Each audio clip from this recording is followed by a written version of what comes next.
Welcome to Pinoy Ghost Files. We are on our case number 11. Tonight, we have 4 terrifying ghost stories that will send shivers down your spine. From eerie encounters to unexplained phenomena, each tale will draw you deeper into the unknown.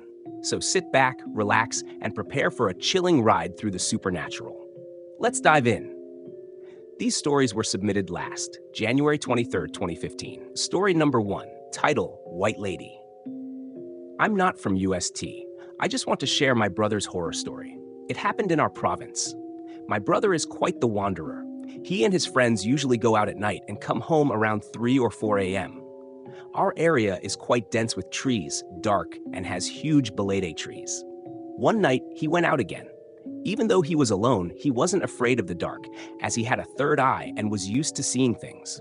He took his bike and went to the other end of the barrio, where one of his friends lived. It would take about an hour on foot, but with his bike, it only took about 30 minutes.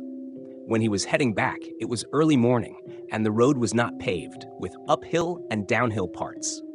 When he reached a particularly dark part near a balete tree, a strong gust of wind blew, and it became very cold. He ignored it, but then he heard a woman laughing behind him, though he tried not to pay attention. When he tried to brake, the bike wouldn't stop, and even sped up. He felt as if someone was pushing him from behind while laughing. He finally reached a part of the road with streetlights, but the girl was still behind him. When he got to the last streetlight, the girl suddenly disappeared. He stopped, got off the bike, and noticed a shadow below. Looking up, he saw the woman floating on top of the streetlight, her dress long and torn, dirty, and floating, as was her hair. Her face was indiscernible, just black. He was terrified and left quickly, as if nothing happened. The girl didn't follow him, as if she had just guided him home. Story submitted by Angq. Title, Kuya? Is that you? I'm not from UST. I was in 4th year high school at the time. I want to share what happened to me 7 or 8 years ago. On a Sunday morning, I was in the room with my mom and my second brother. Mom was getting dressed, and I was combing my hair while my brother was fixing his hair in front of the mirror. We were about to attend Sunday Mass.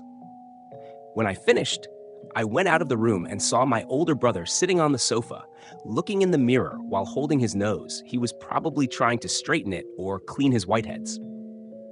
He was wearing a red jersey, which he often wore at home. I ignored him and sat on the long sofa while waiting for Mom. After a while, he got up and went to the door, looked in the mirror there, and called me, saying Mom was calling me to the room. I was confused because I didn't hear Mom call me, but I followed anyway. I went into the room and asked Mom why she called me. She said she didn't call me. I was puzzled but didn't think much of it and started combing my hair again, singing loudly, la la la la la. I don't remember the exact song, so just la la la la laxed. Hey, you're so loud. Someone's still sleeping. My second brother, I was surprised. My dad was at work and my older brother was in the living room, so no one should be sleeping. Huh? Who? Me, Kuya. My second brother, I was even more confused and looked over at the double-deck bed on the other side of the room. To clarify, we only had one room, with a large bed on the left and a double deck on the right, with a large wardrobe in the middle. We were on the left side at that time. Got it? Oh, whatever. XD. I was shocked to see my older brother sound asleep, wearing a blue shirt. I immediately went to the living room, but no one was there. However, I saw my older brother's slippers under the sofa where I had seen him earlier. The slippers were in a position that suggested they had just been used. I was extremely frightened and couldn't forget it.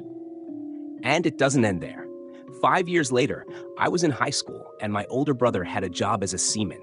My second brother said he had seen our older brother at home, even though he was at sea and far from the Philippines at that time. It was really creepy. Luckily, it didn't happen again. Story submitted by Bun3. Title, Man in Black. This happened on January 22nd, 2015. Here's what happened. I woke up around 4:45 to 5. I'm not sure of the exact time. I was still sleepy and decided to stay in bed because it was still dark and I might see something outside the window. After that, I reached for my phone on the pillow to check the time, but it wasn't there. It might have fallen under the bed. I didn't look for it since it was still dark. I turned towards the wall and thought of going back to sleep since my phone would alarm at 5:30. But I couldn't fall asleep. I was just thinking of random things to try to drift off when suddenly it felt like two hands were pressing down on the bed I was lying on. When the hands touched, I was stunned and felt paralyzed. I tried to move my feet and hands, but they wouldn't obey. Then the hands started to move, as if pumping the bed, and I had trouble breathing. The movement got faster and faster until I couldn't breathe, then slowed down so I could breathe, and then sped up again. It felt like a cruel game. I tried to move around, and when I woke up, I was gasping for air. At that time, I was no longer facing the wall. I thought I was okay since I woke up and waited for it to get light. But when I looked around from under the thin blanket, which was thin enough to still see the surroundings when you open your eyes, I saw someone standing in front of me. It wasn't one of the people sleeping in the room since they were still asleep. It was a black figure, a man with short hair. He started walking back and forth from one end of the bed to the other. After he made about 3 rounds, I closed my eyes in sheer terror. It wasn't cold that morning, but I was shaking uncontrollably. I couldn't calm down because I felt he was still there. When I tried to peek again, he was still there, facing me with a black face. After that, I didn't look anymore and just prayed until I calmed down. After a while, my phone alarm went off. I got up to get it from under the bed and turned it off, then woke up the others. Haha, I'm such a coward. Story submitted by Mr. Afraid. Last story submitted for today, story number 4, Playmate. Hi, I'm not from UST, but I want to share the story of my best friend that happened on January 12th, 2015. Before we went our separate ways after school, we were chatting at night since it was our schedule. I was telling her about the things I had read here when she suddenly went silent and seemed lost in thought. I asked her, "Hey, what's wrong? You're spaced out." She then shared what happened at her aunt's house. While she was babysitting her niece, who had a third eye and was only 5 years old, the child suddenly spoke, saying, "Hi, This is Elsa and Anna. Do you want to play with us?" The child was playing with Frozen dolls. My friend turned to the niece and screamed because she was scared.